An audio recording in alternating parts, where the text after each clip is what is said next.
All right, Ahmed Hassanein injury update.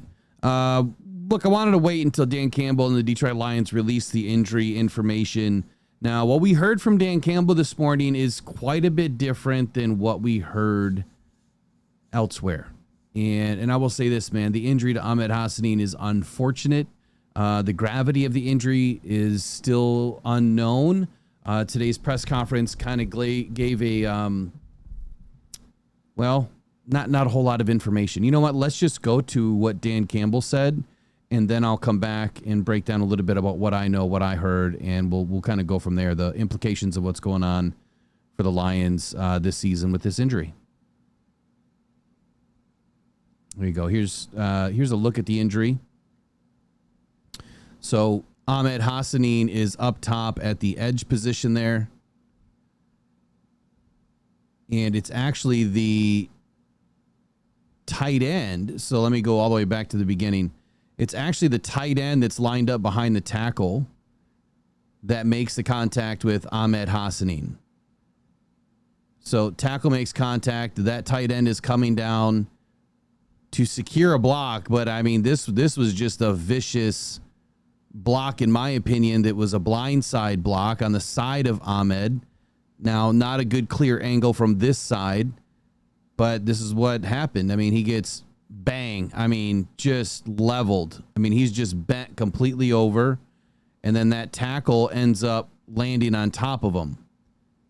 And so when you could see how he just kind of curls over. Right when he gets up, he curls over and he kind of hunches down, which made us think immediately we're, rib injury or abdomen injury, even, I mean, hip injury, could have been anything, right?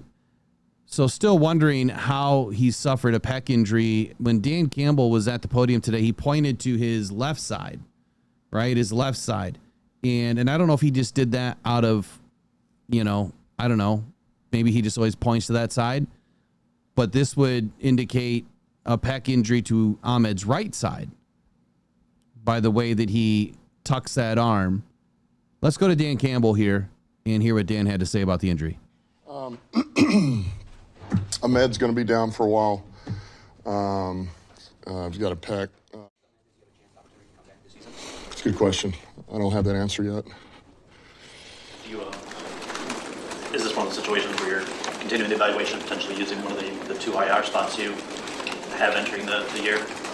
I think just with where we're at right now, we're going to kind of hang tight. Is that what you're asking? Yeah, we're just going to hang tight with where we're at.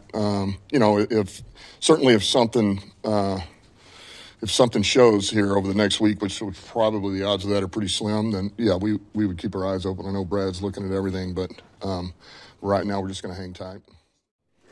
Do you have any clarity on whether he can play again this year? Is he still in that whole? That's TBD right now.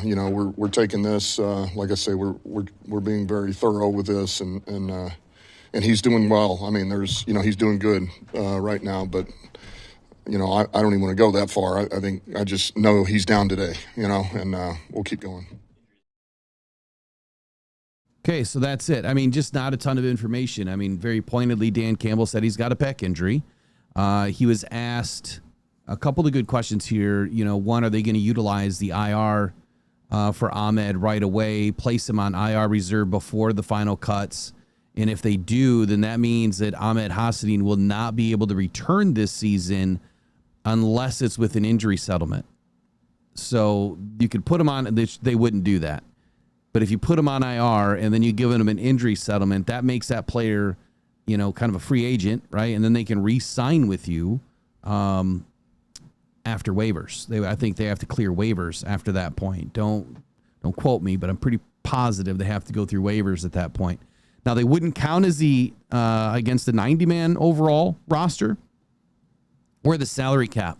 Now, teams can designate 2 players from the preseason IR to return during the season.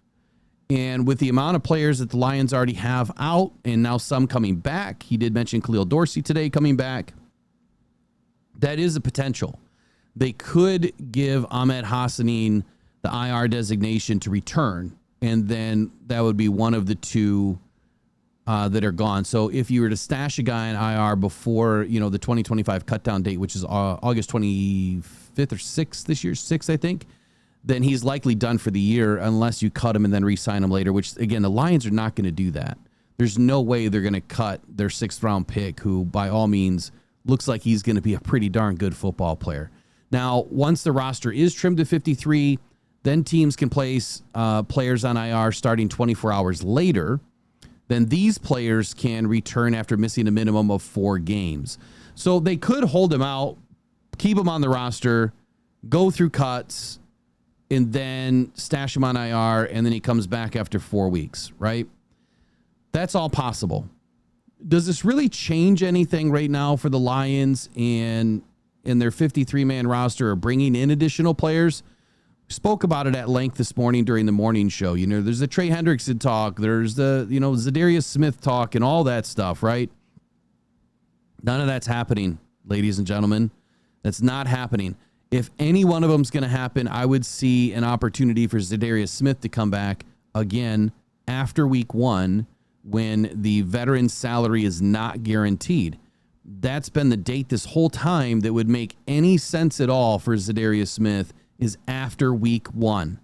So now that we've suffered an injury, when I did the video the other day, it was unless injuries happen and we lose specific guys in the edge department, Zadarius Smith's not coming back.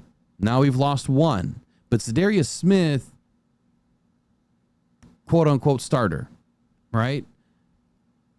I feel he's more of a low rotation guy, 3rd down guy at this point. Ahmed Hassanein probably was going to fit into that sort of a role to start, especially with Davenport and Hutchinson. We still have Al-Qadim Muhammad. He's made huge leaps in his progress this year. And then we have Keith Cooper, who is this, guy that came out of nowhere, UDFA, that, he has now moved up the depth chart. He's probably now that 6th or 7th defensive end now in this room. So when you look at the room, Aiden Hutchinson, Al-Qadim Muhammad, Marcus Davenport, and then it's either Nate Lynn or Keith Cooper or Isaac Ukwu, right? And then Ahmed Hassanein will be probably on some sort of injury designation.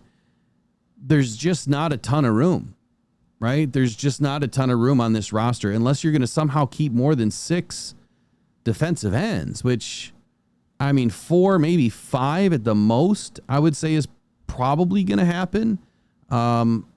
Definitively, I would say probably 5. I think 5 and 5 defensive linemen, 5 defensive ends, or, 6 defensive linemen and 5 defensive ends. I think that they're going to be in that 10 to 12 range for the defensive line. So there's just not a ton of room on the roster. And that's why I'm saying if you bring in a guy like Zadarius Smith, yeah, you'd have one hell of a rotation. You really would. But then the question is, can you afford to pay somebody $750,000 per game, which is roughly what it's going to cost to sign Zadarius Smith this year, if not more, right? So he could be $1 million a game. And that is a far cry from paying a 6th-round draft pick $1 million on the year versus $1 million a game. It's a significant difference. Now, there's a little bit of a difference in what we heard this morning on the morning show. The injury was reported to us that Ahmed was fine.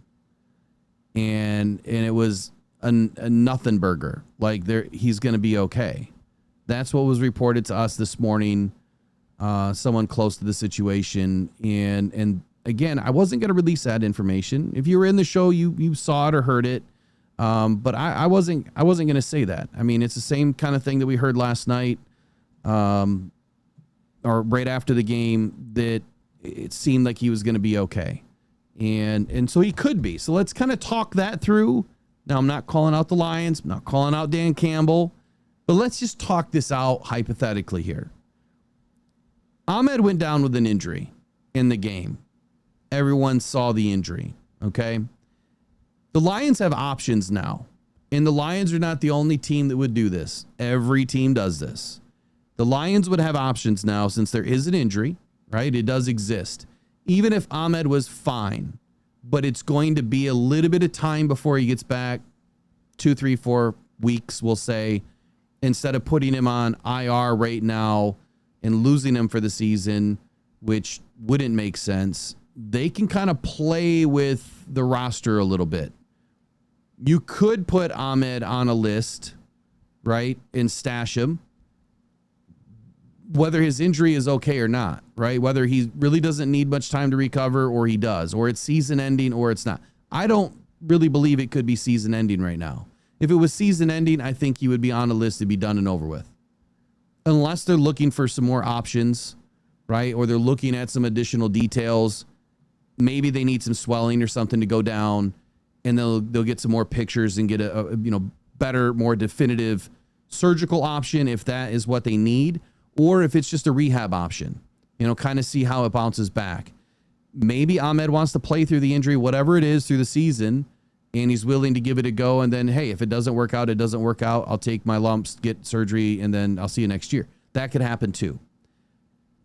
But Dan is saying he doesn't have a clear answer, and that the Lions are just going to stand pat right now. They're not going to make any, rash moves, and they'll kind of keep everybody updated, as it happens, right? As they need to. And I understand that because there's, a lot of things are in flux. You still have a couple weeks before cuts, and, well, not even a couple weeks, maybe 10 days, 9 days, whatever it is, before cuts.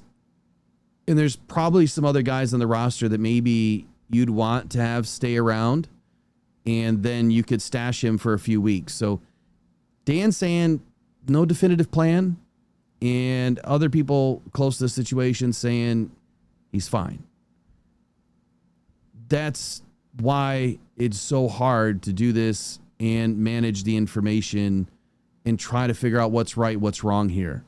I have great respect for the Detroit Lions and what they do. I have great respect for, Dan Campbell and that whole team behind the scenes managing his injuries. And I think that the Lions obviously are going to do what's right and necessary for the player as well as the team. What I don't see happening here, again, like I said, I don't see the Lions making a rash decision on trying to go out and sign a very expensive replacement when I don't believe that they really need a replacement right now. I think they're still in really great shape. You're still talking about a guy that was, like I said, 4th, 5th on the list. And that's not a whole lot of snaps. That's maybe 20% of the snaps, 15% of the snaps throughout the season, depending on how well he plays. And he's a rookie. So he's still got a lot to learn.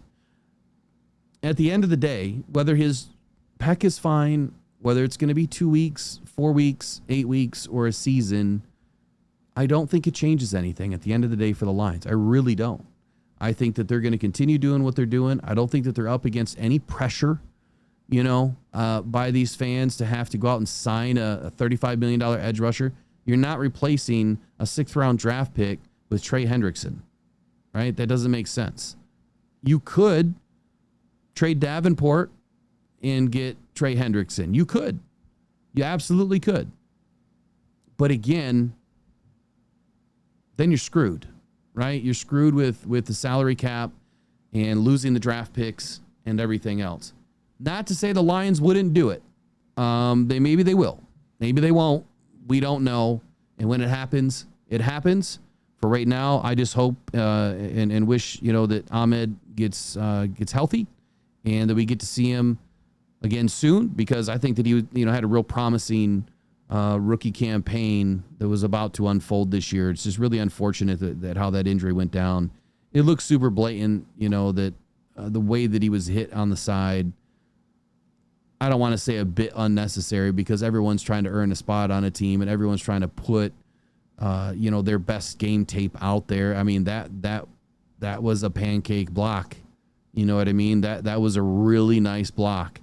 I just haven't seen a whole lot, of blocks like that from the side of somebody that wasn't flagged. But anyway, it is what it is. Ahmed Hassanein, that's your injury update, which is we don't have an update because Dan Campbell didn't really give us an update. And I'm not going to speculate on any other information that we know, information that was shared that he could be okay. And we'll just kind of let this ride out, see what happens. So we'll get into the next one. You guys take care. Go and probably go Detroit Lions. As always, you are the best part of this channel. Please do me a quick favor and like, share, and subscribe. Tomorrow morning, Rise and Grab Morning Show, 8 a.m. right here. Rockhound Detroit Lions. You guys take care. Bye-bye.